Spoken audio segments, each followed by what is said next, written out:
So security is one of the major aspect and the requirement of a microservice development here. So when we are talking about, especially we have seen that earlier, these kind of two problems are in the our earlier session here. Now we are going to discuss this another two problems. So when we are talking about particularly security, right? So there are two more problems, right?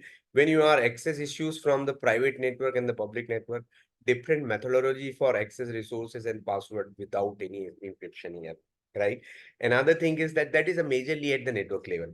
So another thing is that when we, you are communicating that services to service communication or maybe any other third party application is communicating to your microservice, right? You have to authenticate, right? And majorly thing is that you have to make sure that client does not get access to data of microservices, right?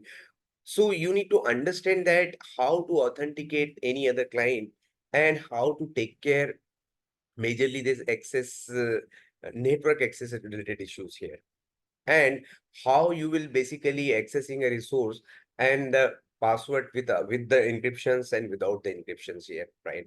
So there are some other challenges when you are saving the password here. So how to use the encryption if you are accessing this microservices, how to secure your network ports and all other aspect. These are also another challenge here.